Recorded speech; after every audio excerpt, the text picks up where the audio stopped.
So, welcome, boys, to the Mario review. Mario Smash Bros. Not 1993 Mario Smash Bros, as you might expect from looking at our faces, but 2023. I on a small side note, actually, I was explaining to my Adam, my son, on the way back from the movie, that there was a live Mario's movie, and he did not believe me. So at some point in the future, I'm going to have to whip out the 1993 Mario movie and scar him for life. Why do you hate your son? Well, is that Oedipus complex, is it? You know, like, I must kill him before he kills me. So I will destroy him before he gets too powerful. I don't remember ever. But no, we're talking about. You don't remember? Oh, that is a thing of beauty. It's what you'd imagine a Mario movie, like in live action, would be.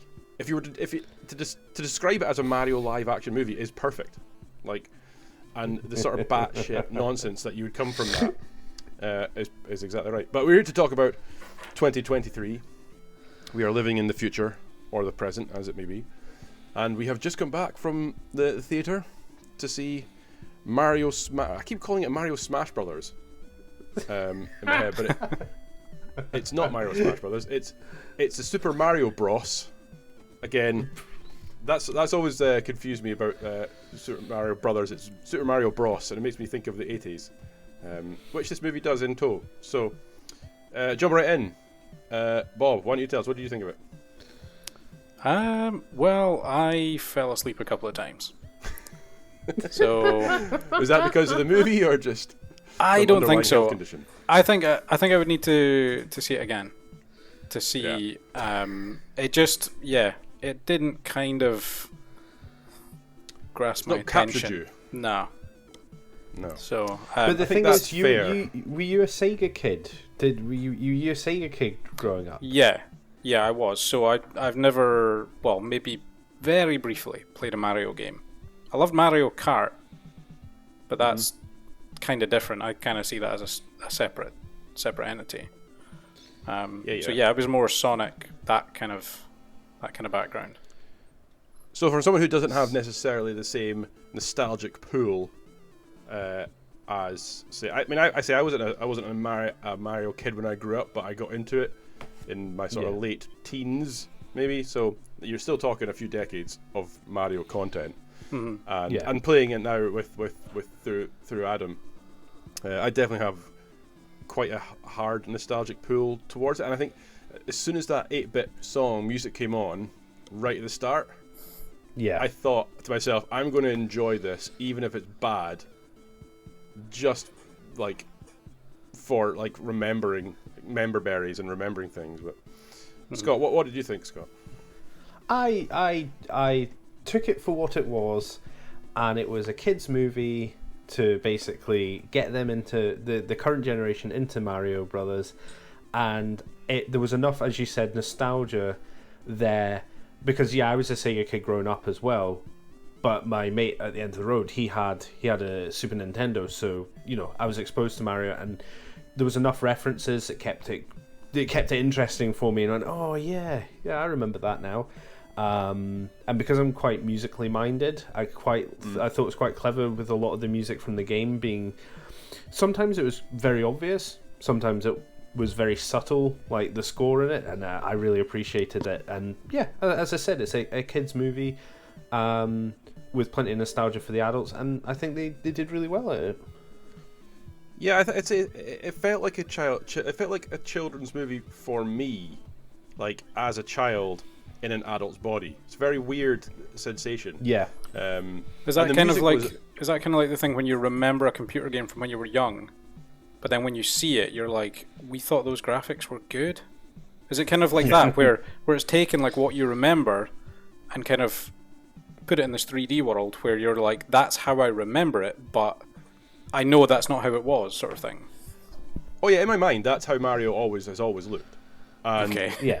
Like, and even games of all games of the past from my childhood look like that. And I'd say one of the things the movie does really well is it is visually, I would say visually outstanding. Like, it's illumination, the guys who do Minions, Yeah. You're always going to get quality stuff from them, but I think it looked really good. It didn't look cheesy.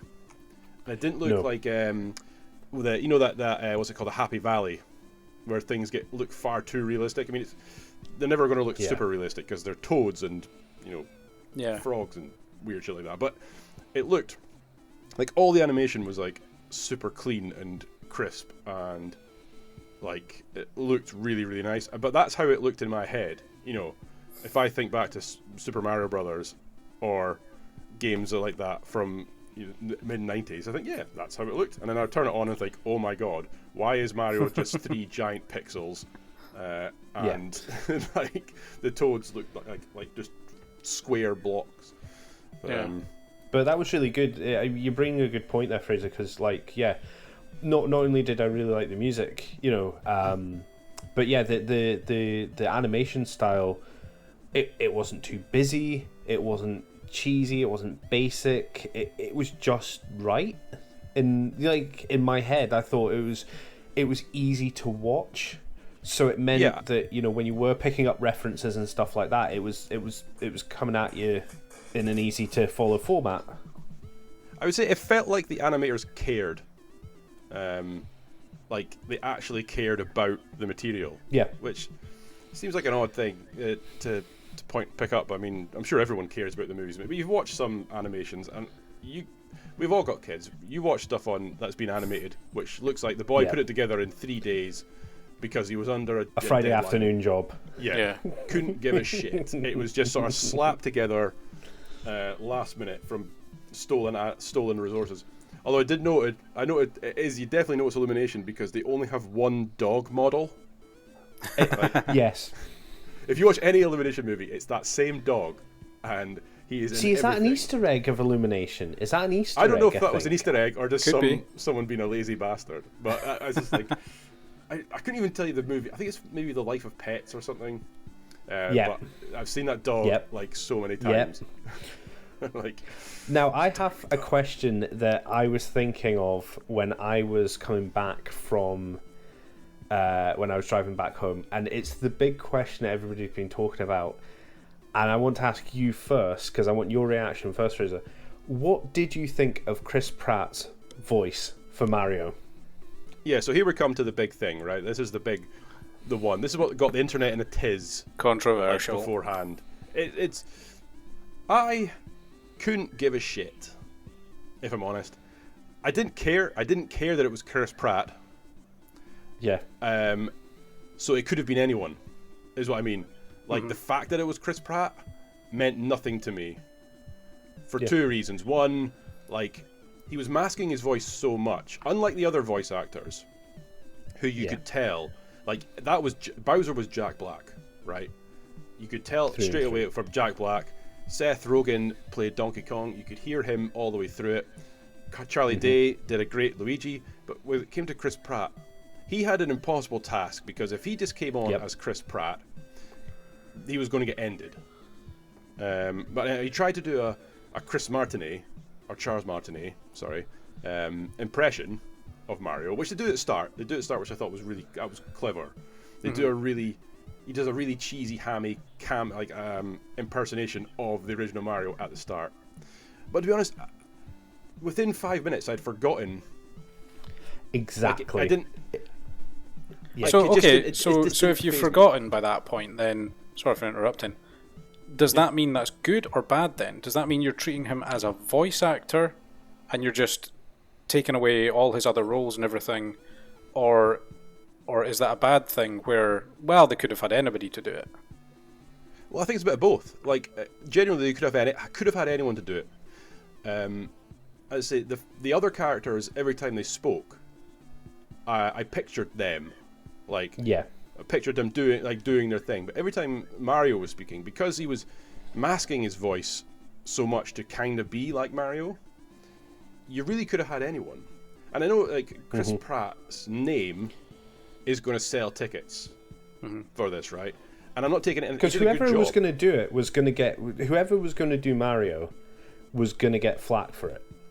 Other than the guy who did it, like other than the guy who had done it originally, but then most people would say who the fuck's this guy, right? Yeah. When you've got Jack Black, Charlie Day, whatever, Seth Rogen, Anna Taylor-Joy, all these other big names, and then you put on Charles Martinet, and you're like, well, who the fuck's Charles Martinet? You have to Google it, and you'd be like, well, that's not going to work. So I totally understand the need to have a big name, but like, if I didn't know it was Chris Pine, I wouldn't have Chris Pratt. Sorry, I wouldn't have known it was Chris. Too many Chris's. But if I didn't know it was Chris Pratt, I wouldn't have. There. Yeah. I wouldn't have known it was Chris Pratt. I mean, what did you guys think of the voice? It just sort of washed over. I me. honestly think if it was the original voice, it would have annoyed me. I think 10 minutes in, I would have switched off and I would have been like, that accent is annoying, because I think it would have been so out of place. Like, all the other characters speaking in a kind of normal voice, and then having like Mario being Mario. I think, I think a couple of minutes in, they did the nod, they did the nostalgic nod, the hat tip of respect to the original voice actor, but then just got on with it. And I forgot it was Chris Pratt. And to me, that is what you want in a voice actor. Especially if it's something animated, I don't want to be thinking about their real world / live action career. I want to be involved with that character in particular that I'm currently watching.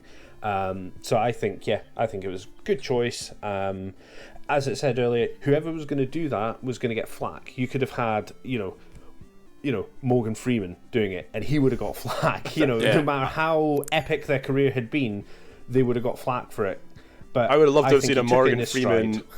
A Morgan Freeman Mario would have been the best choice ever. I would have paid to see that. Luigi didn't know this was going to be his last day on the Mushroom Kingdom.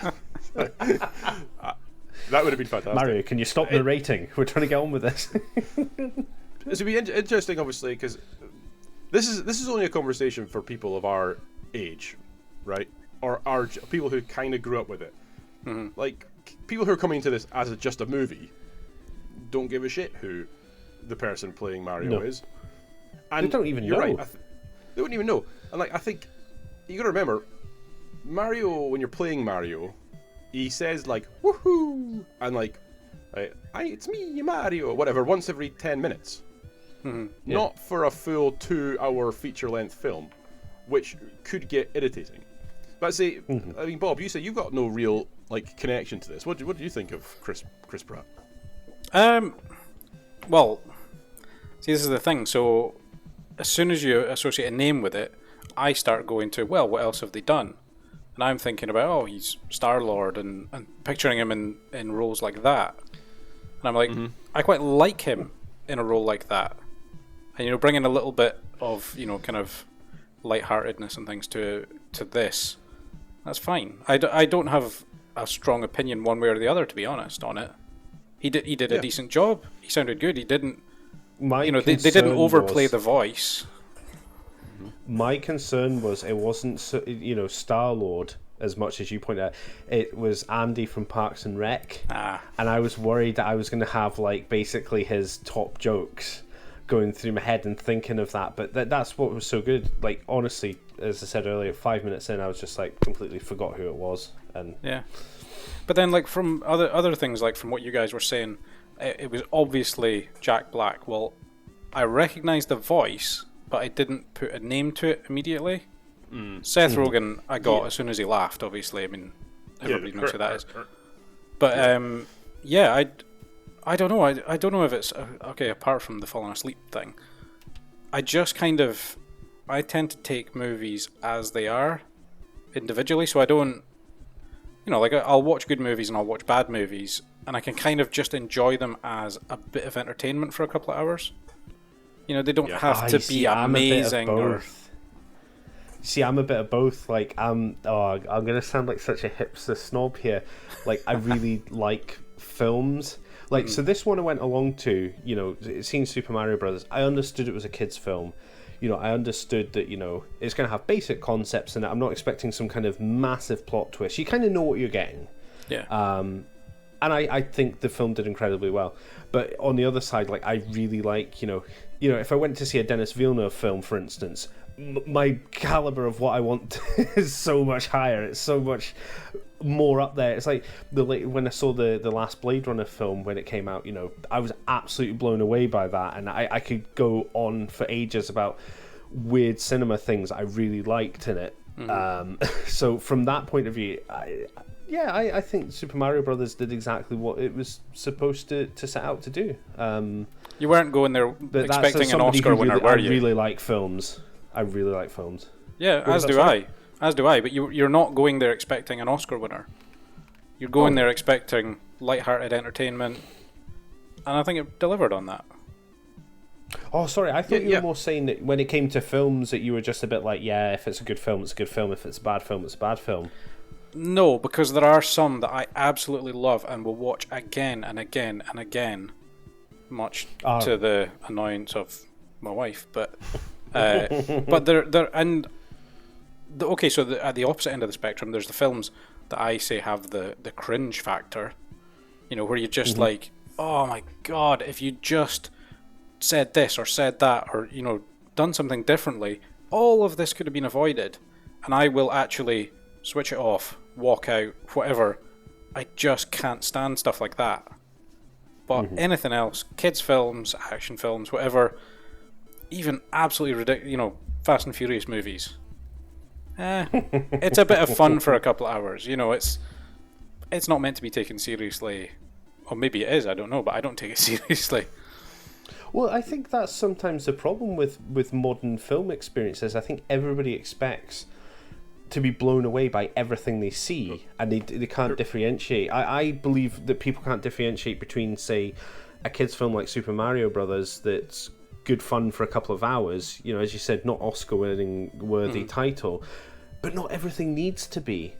And I think they did really well at just giving a story for kids to watch, and for the adults, because let's face it, the majority of the audience that are going to go see that are our generation with kids who grew up with that, and it's going to be the dads that are going to go, hey, I remember this, come and join in with my nostalgia, because that's what we all want to do with our kids. We all want to share the things that we grew up with and we enjoyed.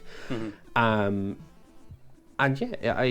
that's what that film was. I mean, if you want to be really cynical, I mean, we all know it's just basically a big advert for Nintendo, but it wasn't so cringy. It wasn't so in your face. It was actually, they took time to actually write a decent story. I mean, it's a very predictable story, of course, but it wasn't just wildly in your face, buy Nintendo, buy Mario Brothers, do this, do that. It was a nice story. I thought they did a really good job. Yeah. I'd say I agree. Fundamentally, when it comes down to it, I judge movies in a very, very simple way, and it's, did I enjoy the experience of watching this film? And for this one, I can safely say, yes, I did enjoy it. Now, there was certainly bits that I thought, and parts of it, which, if you look at it sort of critically, you start to think, okay, it goes off the rails a wee bit. I mean, like any movie that's got must be nearly 40 years worth of history to try and cram in to, because ultimately with these types of movies, they're never sure if it's going to get a sequel until it's been out and made money. So the first movie is always going to be jammed packed. If they knew there was going to be 4 films in this series or whatever, they're guaranteed 4 movies. This one wouldn't have been so busy with like every character they've ever had squashed into it. So the only real criticism I have with it is that everything went by far too quickly. We jumped from place to place so quickly, like, so we're in the Mushroom Kingdom, and then instantly Mario is accepted and welcome, and now we're into the training montage, and then we instantly go to Donkey Kong, then we instantly go to Mario Kart, then we instantly go to blah blah blah, and everything's super quick and super colourful, and that's how it's just, at the end of the day, it's a movie aimed predominantly at children, so things you can't have slow periods of like introspective. It's not Schindler's List, you know, like I was gonna say. It is like even Bob fell asleep a couple of times still. but that would be my only sort of major criticism with it, is that I feel that they feared there was not going to be a second movie, even though you've got the stingers at the end. So they've placed so much into it that even I was getting kind of lost and bamboozled. And there's absolutely no way. There's absolutely no way Adam took it all in. He took in all the bits that he needed to take in, and just discarded the rest. Right. So there was so much of that movie that he didn't actually watch. Like, he watched the main plot, and everything else around it will just have been background noise to him. Now, I was watching the main plot, and because I'm familiar with a lot of it, was trying to take in a lot of the background noise as well, and it got too much for me. So that's my only sort of criticism with it, is I feel like they've just gone too fast. Okay, so then if they had gone slower though, would you potentially have said, they dragged that bit out and that bit was a bit too long? Or only if I knew, and if they knew that this was a three movie series, and there was definitely going to be a Super Mario 2 and Super Mario 3 coming in the next 2 or 3 years, which they almost certainly will be. Because I think it's going to be popular enough to make money. But studios are never aware of that. But if I knew this was a movie 1 of 3, and at the end of the movie all we got was an introduction to Bowser, because we'd done something else along the way, and there'd been the Mushroom Kingdom and maybe Donkey Kong, and that was kind of it. That would have been enough nostalgia for me, and enough of actual story for me. I think it's hard to tell, obviously, because they didn't make that movie. But if it had been like, say, this is going to be even a two-parter or something, and we got a couple of little droplets of, you got Yoshi's in the background, and you got the skeletal Goombas, and you got all the different enemy types that have ever been in there, the penguins as well. Like, everything was just thrown at the wall. And if it had been split in two, and it was a two-parter, one story split over 2 movies, I know kids can't really fathom like a movie and then waiting 3 years for part 2 to come out to see the end of the story. So it has to all be done in one. So I feel I probably would have been okay with it, but it's hard to tell, Like, I think my only criticism, and this is just, it's such a weird criticism, and I don't think anybody else is going to share this with me, because it's one of those things you just have to put up with in a kid's film, is there's always going to be a musical number, okay? I just thought the musical especially when Jack Black's involved. Yeah, especially with Jack Black. Now, the issue I had, there's kind of 2 issues I have with it. First of all, Jack Black doing a musical number, that ripped me out of the immersion, because that was one where I really did feel, well, it's Tenacious D. Like, my head just went, I'm picturing him and Kyle, playing music. This is just a tribute. Exactly. That's exactly what went through my head. I also think, now, I don't know if this is, you guys have daughters as well, so you're probably aware of this as well. I thought it was really good all the way through. Princess Peach is, strong, independent woman, good character. Didn't rely on Mario to do stuff, just got help from Mario. I just thought the song was a bit creepy. Just a little bit creepy, and it's not super creepy, not like Robin Thicke super creepy. But I just kind of thought that you're sending this message, which is a good message. We live in the modern world now. It's a good message. I just thought it was a bit kind of like out of place. Because, of course, it's a kid's film, that it's quite an obvious musical number. You can listen to it's quite easy to sing again.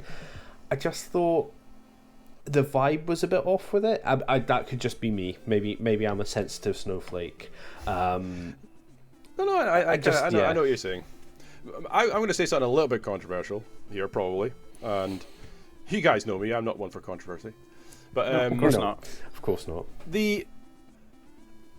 the Princess Peach thing. It's interesting that you brought that up because I was thinking to myself, yeah, I get it. I understand what's going on here, right? The idea of the damsel in distress is an antiquated character model, and it's a storytelling trope that's been done to death. Okay. However, I didn't like the fact that Mario was turned into almost this. He was almost a damsel in distress himself. Now, again, this could be fixed in a 2 or 3 movie series, right, where Mario becomes the actual hero. But in this movie, Mario wasn't really the hero of his own movie. You didn't need to nerf Mario, is I think what you're saying. You didn't need to nerf Mario. You could have had them working together. You can make Princess Peach a badass, strong, independent woman. Doesn't need Mario to save her, and they make a joke about that. Obviously, our princess in another castle. I thought that's great. Yeah, the kids aren't going to get that, but I thought it's a good joke. Yeah. Yeah. They can make her strong, independent, but also have Mario actually like be meaningful, and also like be a hero, rather than this sort of bumbling buffoon that accidentally lucks into saving the day with his brother. Like, I mean, that's my only because you know, we've got this notion now where we have to reverse the roles, and I get that for new projects and new IPs, but this is an IP which is established, and you're trying to benefit from the IP. I've got big brain here. I've got big brain theory here. Okay, come on then. My big brain theory is the fact of, if you look at a computer game that you play, you are Mario in the computer game. Well, that's the thing.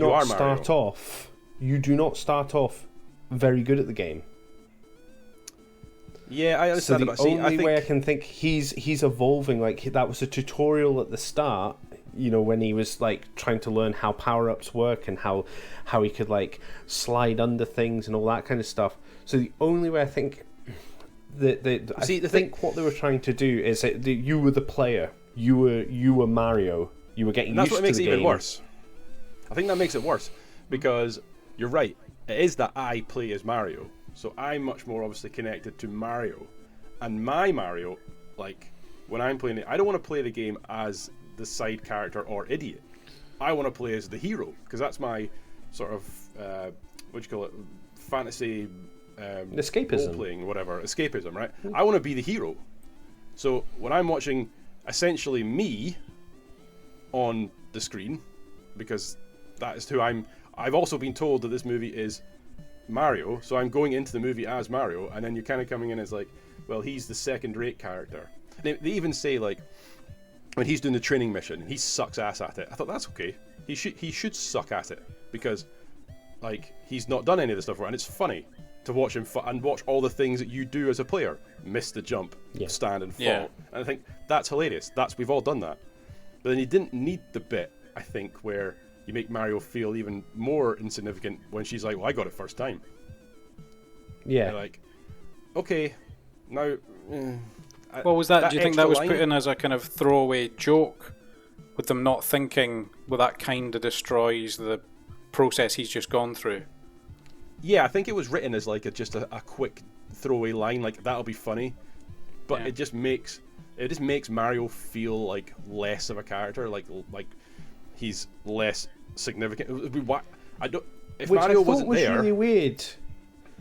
But I thought was really weird, if you're promoting a strong, independent woman character, which is, you know, I'm all for, but also, I totally agree. I think what a throwaway line is, it actually had quite a deep impact, because it's like, well, hang on a minute, you're trying to teach children, like, how to be a good human. You know, obviously, do not take your child to watch this film as a training manual to teach them. But, like, if you're promoting these positive messages, it was kind of a dick move. If you think about it, the way it was like, oh yeah, I got it first time. Oh great, yeah, you know, like you've got this strong, independent woman character that you don't get, and then you've got her coming out with, which is a pretty shady line to say to anybody, regardless of gender, age, you know, anything like that. It feels like this, you know, the theory that Indiana Jones in, where is it, the Raiders of the Lost Ark, Like the theory that basically Indiana Jones has absolutely no impact on the Nothing plot to do. whatsoever, and he has nothing I to do love with this it theory. whatsoever. Yeah, like every single thing would have happened whether he was there or not. It's the same for Mario. Like literally everything would have happened almost exactly the same way if he wasn't there, right up until the very, very end when he does the thing. But literally the whole movie would have progressed if he was there or not. And that's the only thing, is like that's because depending on which significant- universe you lived in, if he wasn't there, the universe technically wouldn't have existed because he wouldn't have travelled to it. Oh right, yeah. Well, I mean, we wouldn't have seen the film movie. would have been, the film would have been like 15 minutes long, just like watching Speed run. a failed Italian plumber with his Italian family. A man goes and fixes pipe. End movie. Yeah, Like the start- exactly. Like the start of the worst Because he would have porno just stayed ever. at home. Because Luigi Yeah. would have just stayed at home. He would have been like, "Oh, right, Brooklyn's underwater as usual." Like he wouldn't have gone out and done anything. He would just been like, yeah, sucks to be them. I would have preferred more I'm eating my Luigi. mushrooms." If I'm honest, I would have preferred more Yeah. Luigi, because I think he was. I think Luigi, Charlie Day, Underutilised. was very underutilized. I love Charlie Day. And if you watch like It's Always Sunny in Philadelphia, he's just Yeah. he's super funny. Like, and everything he does, he's like the way he delivers lines, I think is hilarious. So I think him and Jack Black together when they were having that small interaction, like Bowser and Luigi, I thought that was super funny and like well written and well acted, and I would like to have seen more of that. Not to take away from Mario, but I think if again go back to my original thing, if they'd maybe trimmed down some of the background noise, nostalgia characters, and maybe given more time to Luigi, I would have been happy. I think that would have been a lot nicer. But again, every time I see Jack Black, and it was the same with we were looking at The Mandalorian the other day, I'm just waiting for him to rattle out his classic singing a cappella.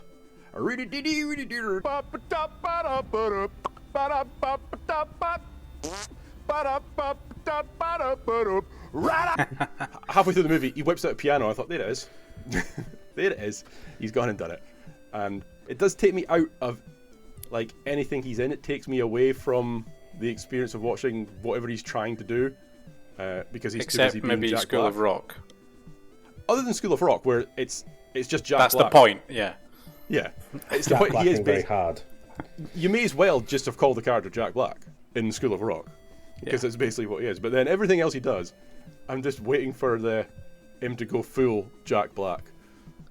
Yeah, I'm definitely going to have to watch it again, I think. Yeah. Sometime when I'm not quite so tired, and just try and take it all in, and you know, no doubt there will be other things that I notice as well, things that I didn't see the first time. And like you were saying about Adam maybe not picking up on everything, it's probably a rewatchable movie in that he'll take different things from it every time he sees it. Absolutely agree. I think this is one of those movies where I could watch it again, like fairly soon, and get something else out of it, because I no longer need to concern myself with the main plot, because I know exactly what's going to happen. I could be looking in the background of things and you know, taking in other jokes that people are saying. So this has definitely got rewatch potential, which with any movie is a great thing. So You have you can sometimes get what my mate calls like cinema stress or theatre stress, because you've gone to a theatre to watch it. You're not in control of play pause. Yeah. Yes, it's a good experience, but you're trying to take everything in at once, because this might be your only opportunity that you're ever going to see this film. So yeah, I think if you suffer the kind of anxiety that the film could cause some people who are looking for all the Easter eggs, looking for all the references, I would say you've definitely got rewatchability where you can just take it at home and just watch it at home and pick up on more. I mean, we again, all of the generation that used to have to watch TV that was on, right? Mm-hmm. Yeah. Like if Quick, the adverts are on. Do you ever, Rush, get a cup of tea. Yeah. Do you ever feel like you enjoyed movies more when they were on TV, knowing that other people were watching it at the exact same time as you, and that you couldn't just pause it? Yes. Strangely enough, yes. It was same like sort I of was experience actually being on at the cinema. Twitter. Robin Hood. What's the one with Alan Rickman in it? Prince of Thieves. Prince of Thieves. Prince of Thieves. Thank you. That's actually trending on Twitter right now because it's on normal telly at the moment, and it's a trending hashtag. And everybody on Twitter's like, and this is a weird thing. The generational thing is, you wanted to know who else was watching it while you were watching it as well. But now people are literally talking to each other while it's on, sharing, because Alan Rickman's trending because of this, and they're all chatting about it. So yeah, it's definitely there. Like, and also I think as well is like, because you didn't have the range of, like, I remember going to a library to rent films that I wanted to watch, or something, yeah. Or going to Blockbuster, or where I live, we had like another place as well that did video rental and then DVD rental, and all that kind of stuff. And yeah, and the thing was, you had to kind of like, I don't know, it was more of an experience. Because make sure you rewind the tape before you return it. Exactly, because you didn't just press a button. I actually sometimes I sometimes get overwhelmed with so much choice on things like Netflix and Disney Plus sometimes, and that's why I still have like a Blu-ray collection, because there's films, like I've got some really obscure films that never really get shown or never on streaming services, right the way through to ones that I just know that I can go up onto a shelf, put in the Xbox, and I can watch it. And I miss that, because I think you paid more attention to films. There was more effort into watching it because it was such an experience.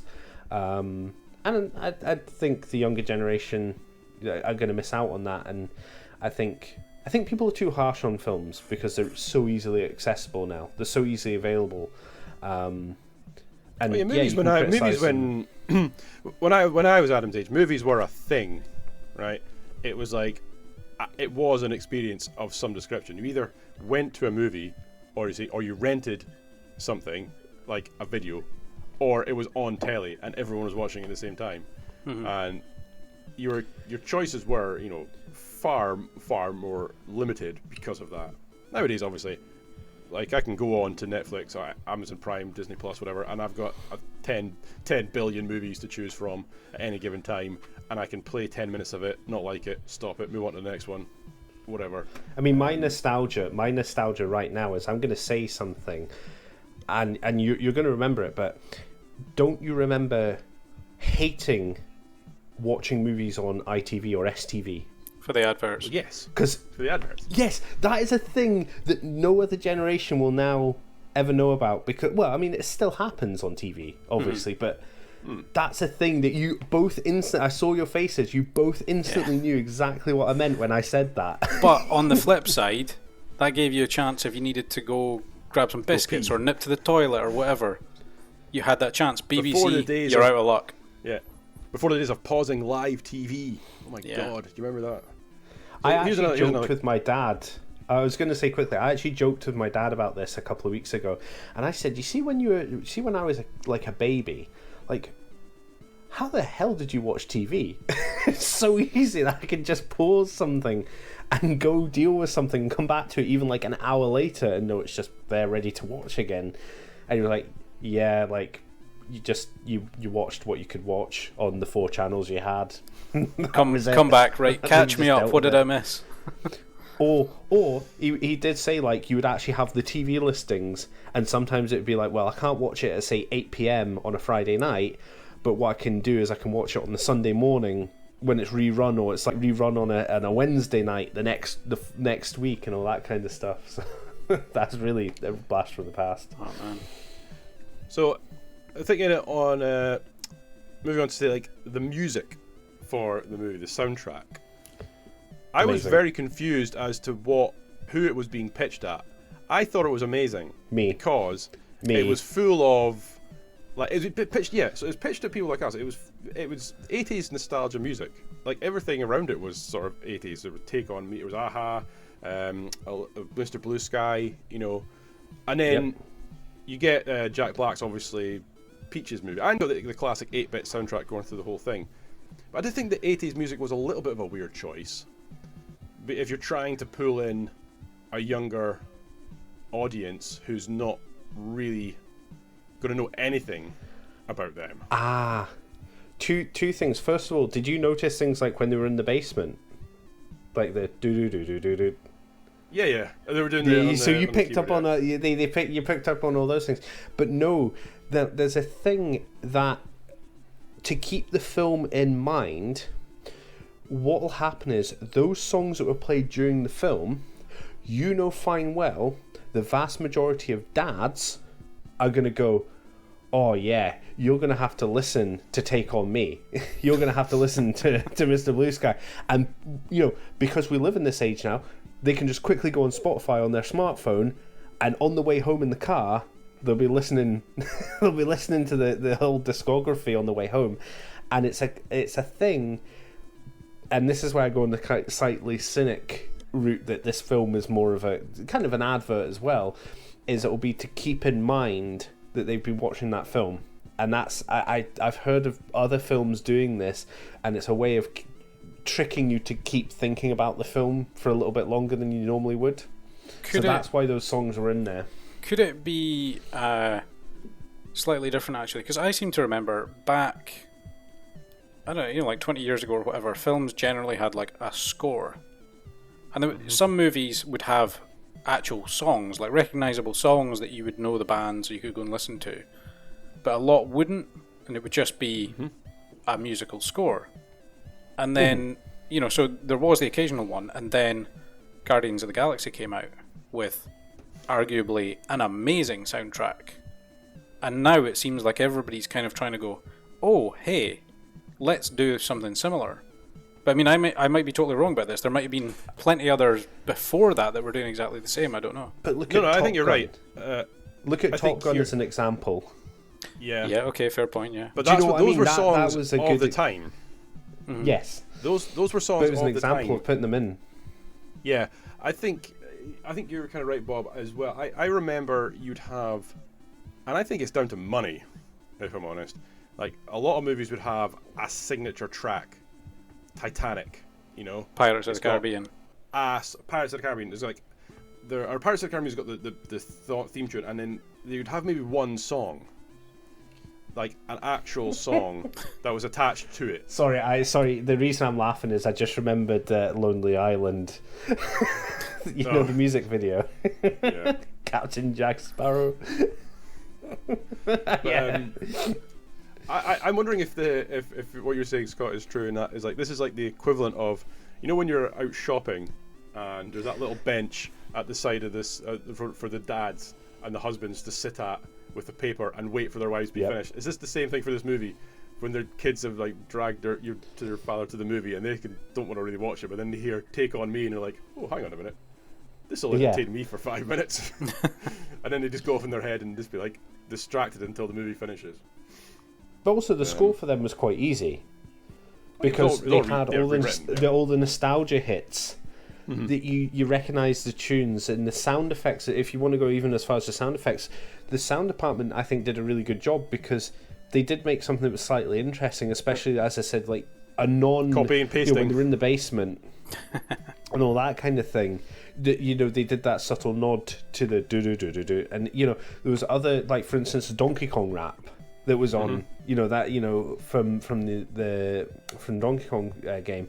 So they managed to get all that in. So there's one hand, it could have been really lazy from a sound point of view because it could have been just like, well, the soundtrack's done, the sound effects are done, all we need to do is just get the voice actors in and do it. I think though, because it's Illumination, they did a really good job of getting sound, the score and the music just right.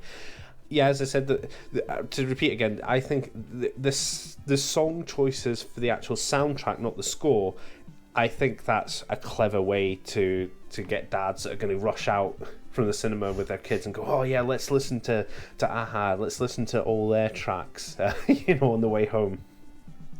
And I think they did a good job. So I agree. I thought the soundtrack was fantastic, mainly because I love all those songs. They're all classics. The other thing I noticed, and I didn't really dawn on me until I got home. We stay till the end to see the stinger, and it's a Yoshi egg, right? And my criticism at this point, this scene goes back to my earlier criticism of there just being too much in it already. In that we already saw, because even Adam pointed out that, well, I already saw Yoshis. I saw hundreds of Yoshis running around in the background. Yes. And you're like, yes. So the idea of a Yoshi appearing, it loses its kind of impact, because as Adam's like, yeah, we already saw hundreds of Yoshis. I was like, yep. Yeah, you're right. Totally agree.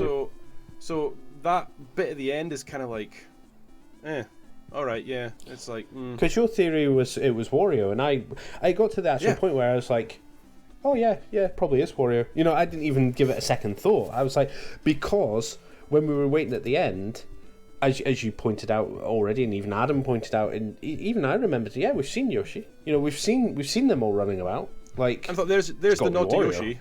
Like, yeah, Yoshi's been done. You've not done Yoshi, but you've done one of the Yoshi, like the load of the Yoshi dinosaurs, whatever. So that's his bit is done. So the stinger is going to be something that's not been in the movie already.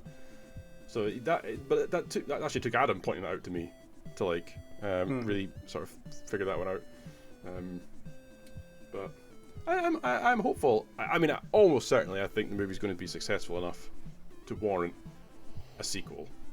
I think we live in an age now where video game or computer game movies are actually profitable. Yep. I mean, we've suffered through the prior 1993 movie of Super Mario Brothers. It was the pinnacle of computer game adaptations. Like absolutely no care, zero budget, just chucked any old shite at the wood floor. And then obviously it's never going to, because everyone knows it's never going to get another movie, so there's like, just do whatever the fuck we want. Whereas this one, I'm gonna be so bad. I'm gonna be so bad and ruin the vibes here, because there was one thing that did actually make me really sad, and it's just a kind of general commentary of the overall situation. Was it actually made me a bit sad with the way things are, because when we left the cinema. Now, based in the UK, this is a Easter bank holiday weekend, so we've seen it on a Saturday. People have been off on the Friday. People are going to be off on Monday, so it's a long weekend holiday. How quiet was that cinema for a bank holiday Easter weekend? And I was a little bit sad I was driving out, because I actually parked where I parked because I'm so used to being at that cinema and getting stuck turning left that I know to park at that bit so I can just get straight out. Because I've been at that cinema where, the latest blockbuster films come out and like 3 screens are showing it, and the car park is chock-a-block. But when we left, for a kids' movie, the cinema was quite quiet, and I was actually a bit sad, because that ain't a small indie cinema like we've got through here. That's like a big chain. And I was a bit like, it just kind of shows the way entertainment's going, like, how big a cinema's going to be in, say, 10, 15 years' time, because, if that's how big it was on a Saturday and a bank holiday weekend, I mean, on the flip side, it could be that there was nice weather, so it could be that people are not wanting to go to the cinema, but yeah, I was a bit sad. I was a bit like, oh no. Why yeah, I mean, it is opening weekend.